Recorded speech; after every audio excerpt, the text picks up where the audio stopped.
నమస్కారం. ధర్మ సందేహాలు కార్యక్రమానికి సాదర స్వాగతం. ధర్మో రక్షతి రక్షితః. ధర్మాన్ని రక్షిస్తే ధర్మం మనల్ని రక్షిస్తుంది. ధారాయతి ధర్మః అని కూడా అన్నారు. ఆ ధర్మానికి అనుగుణంగా ప్రతి ఒక్కళ్ళు కూడా వాళ్ళ ప్రాంతానుసారంగా ఎన్నో రకాల ధర్మాలని ఆచరిస్తూ ఉంటారు.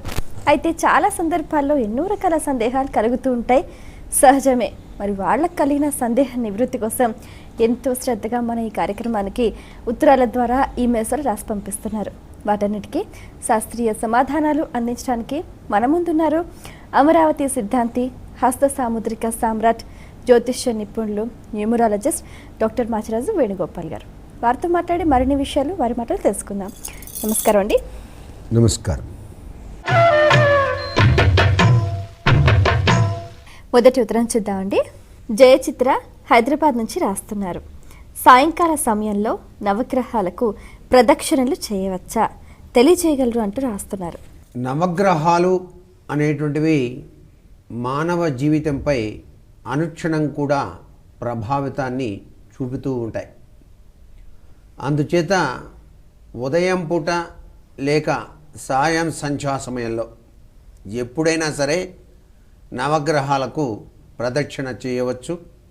అయితే ఈ ప్రదక్షిణ చేసేటప్పుడు నవ అంటే 9 కాబట్టి 9 ప్రదక్షిణాలు చేయటం సర్వసాధారణం. ఈ ప్రదక్షిణాలు చేసేటప్పుడు ఆదిత్యాయ చ సోమాయ మంగళాయ బుధాయ చ గురు శుక్ర శనిభ్యస్య రాహవే కేతవే నమః అనేటువంటి మంత్రాన్ని ధ్యానం చేస్తూ మెల్లగా 2 చేతులు కూడాను ఒక చోటకి ఇలా ఉంచి తలను అలా కిందకు చూస్తూ ప్రదక్షిణం చేయాలి. అలా చేసిన తర్వాత శనీశ్వరుడి ముందుకు రావాలి. శనీశ్వరుడి ముందుకొచ్చి నమస్కారం చేయాలి.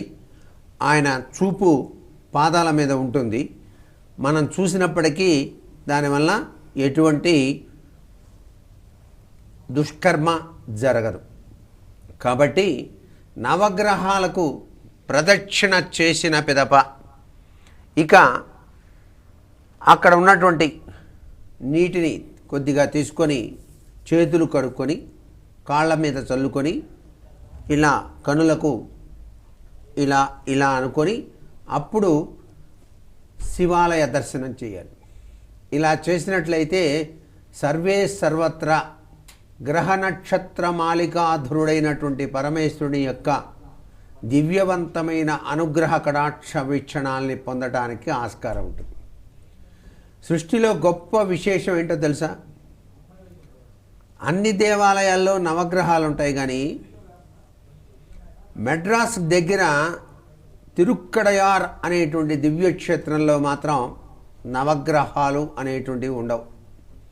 కారణం ఏంటంటే అక్కడ సాక్షాత్తు మార్కండేయుల వారు తపస్సు చేసి యముడిని జయించేటట్టుగా శివుణ్ణి ప్రార్థన చేశాడు. కాబట్టి ఆ యముడు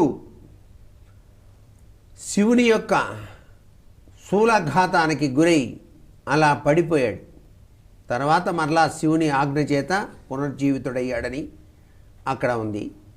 దాని రీత్యా యముడంతటి వాడే ఇక్కడ శివుని యొక్క దీనివల్ల అలా అయిపోయాడు. కాబట్టి ఇక నవగ్రహాలతో పని లేదు ఈ ఆలయంలో అనేటువంటి ఉద్దేశం ఉంది.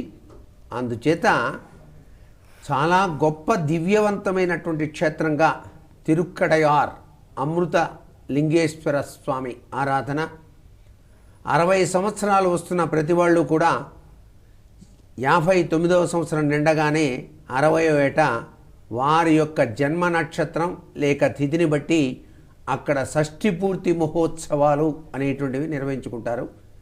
దేవాలయంలో అక్కడ షష్ఠి పూర్తి మహోత్సవం నిర్వహించినట్లయితే ఈ యొక్క గ్రహచార రీత్యా పట్టేటువంటి నవగ్రహాల దోషంతో పని లేకుండా శివానుగ్రహంతో మోక్షానికి ఆస్కారం ఉంటుంది మానవ జన్మ ఎత్తినందుకు అనేటువంటి దివ్యక్షేత్రానికి సంబంధించినటువంటి విశేషం.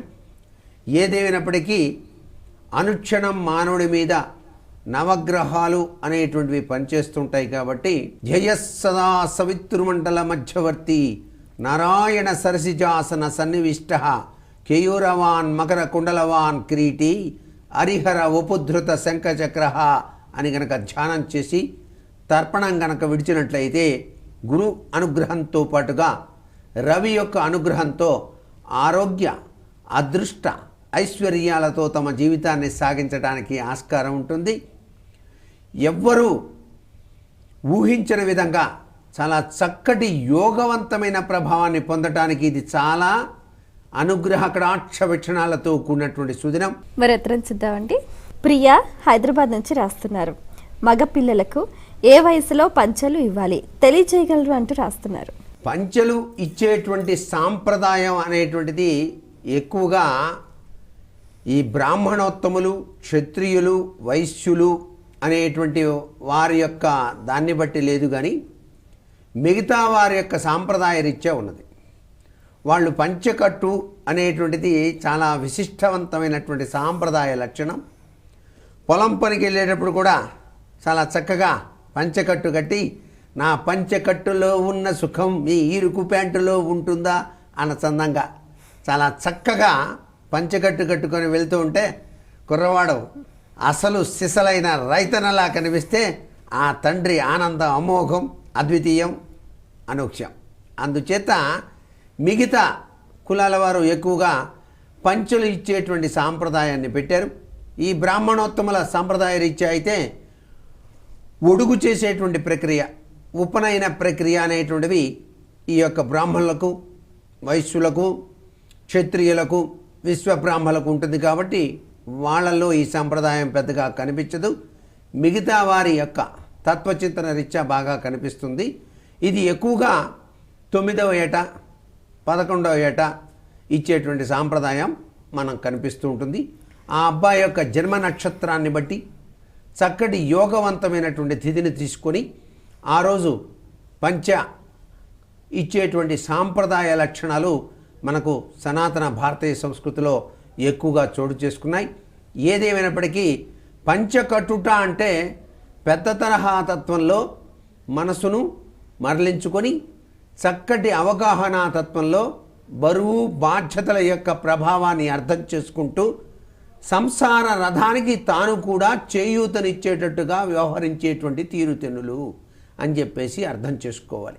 ధర్మ సందేహాలు కార్యక్రమంలో ఇప్పుడు స్వల్ప విరామం.